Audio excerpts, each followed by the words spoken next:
Il y avait peut-être un passage que tu voulais mettre, c'est concernant le frapper la femme, non? Ah ouais, j'ai frappé la femme. Moi. Jamais frappé la femme, on va terminer là-dessus. Tiens. Frapper la femme. Frapper la femme. Et après, il y a même ce fameux terme, wadribuhun, qu'on traduit par frapper-les. Est-ce que l'homme il a le droit de frapper sa femme? Bah, qu'est-ce que vous faites de wadribuhun alors? On fait quoi avec ce verset? Wadribuhun. Alors, comment on fait? En fait, déjà, il y a un gros problème, c'est que le Coran, des fois, ça ne peut pas se traduire. D'accord? Déjà, la première des choses, pour comprendre le Coran, on a besoin de la sunna. Le prophète, salam, il dit, ne frappez pas les femmes, ne frappez pas les croyantes. On sait que le prophète, il n'a jamais frappé sa femme. Aucune de ses femmes, il n'a jamais levé la main sur elle. Belle, des fois, on voit des comportements qu'il a eu, subhanallah al-azim, la douceur exceptionnelle. Une fois, sa femme, vous connaissez Aïcha, Zaynab, elle a ramené un plat, et lui, il était avec sa femme, hein, et elle a vu le plat, elle a été jalouse, elle a pris le plat, elle l'a jeté par terre. Et le prophète, il a vu ça, avec ses invités, qu'est-ce qu'il a fait? Il a ramassé le plat, et il a dit, Gharrat ummukum, votre mère a fait preuve de jalousie. Et c'est tout, khlas. Il a pris le plat, il a pris le plat équivalent que Aïcha avait, il l'a donné à sa femme Zaynab, il a ramassé la nourriture, il est parti la manger. Salam alaikum, alaikum salam. Imagine, toi, tu ramènes tes invités à la maison, ta femme s'énerve et prend un verre, elle le jette devant tes copains. Tu vas faire quoi? Hein? C'est une autre histoire, ça. Mais regardez, donc il y a beaucoup de fuqaha, c'est des avis qui ne sont pas connus, mais c'est des avis qui existent. Et on va voir leur argumentation, qui disent que wadribuhun, en fait, qu'est-ce que ça veut dire wadribuhun? Déjà, ce qu'il faut savoir dans le Coran, quand vous avez l'âme, quand vous avez un ordre, c'est-à-dire l'impératif. L'impératif, ça implique pas forcément l'ordre. Par exemple, lorsque Allah il dit Fa'atu bi suratin min mithli, venez avec une sourate équivalente. Est-ce que ça veut dire que ici c'est un impératif l'ordre? Est-ce que ça veut dire que c'est obligatoire de venir avec une sourate? Non, c'est un impératif qui implique un défi.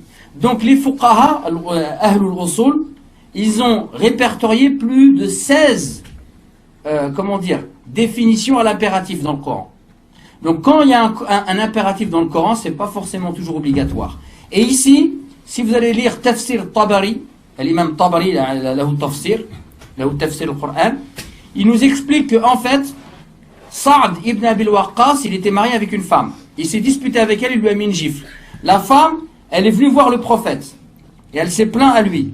Ou du moins le père de la femme, il est venu le voir. Et il lui a dit, moi je lui ai donné la prunelle de mes yeux et lui il l'a frappé. Qu'est-ce qu'il a fait le prophète? Est-ce qu'il a dit wadribuhun? Il a dit, ah bon, il a fait ça? Il a dit, ramène-le. Qu'est-ce qu'il voulait faire le prophète? Il voulait faire la loi du talion. Tu t'as frappé ta femme, eh bien elle va te frapper. C'est ce qu'il allait appliquer. Il allait appliquer la loi du talion. Et là, il y a ce verset qui est descendu. Et ce verset qui est descendu, c'est pour dire quoi? C'est pour dire, il ne faut pas faire la loi du talion. Pourquoi? Parce que, dans le couple, qu'est-ce qu'il faut faire? Il faut réconcilier les gens. Si elle te frappe, toi tu la frappes, ce couple-là, il est fini. Hein? Donc ici, wadribuhun, ça veut dire que c'est des choses qui peuvent arriver.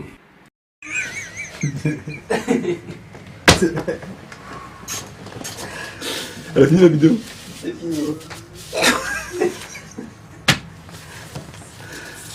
C'est un impératif qui veut dire ces choses qui peuvent arriver. Wadribuhun, ça veut dire que ça peut arriver. Ça peut ne pas arriver aussi. Non mais là il le mérite son salaire. Il mérite son salaire. Il le mérite son T'as salaire. vu? Ah ouais.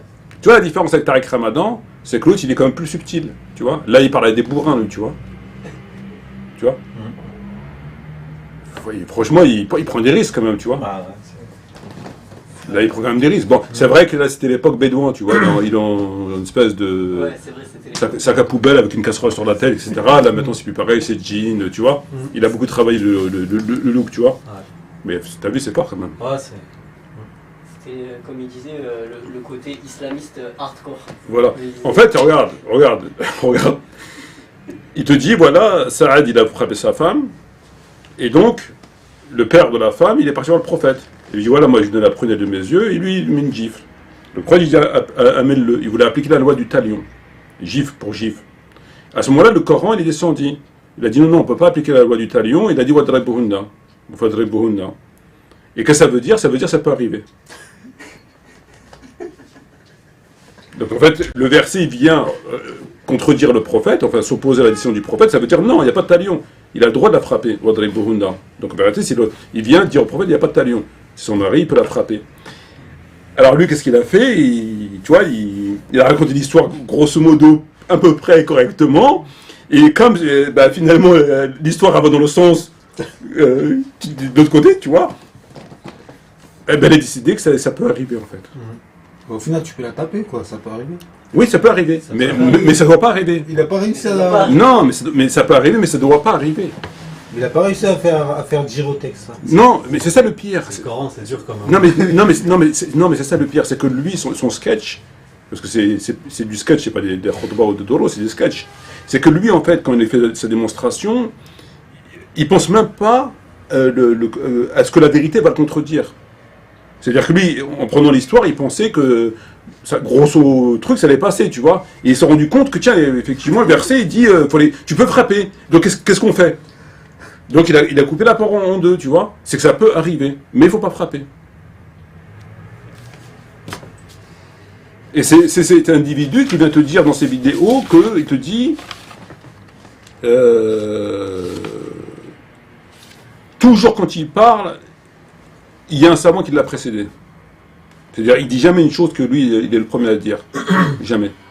Est-ce que tu connais un savant, est-ce qu'il y aurait éventuellement un savant qui dirait Wadribuna, ça veut dire ça peut arriver? Aucun. Est-ce que il y a un savant qui te dit que c'est interdit de frapper la femme? Aucun. Aucun, ça n'existe pas.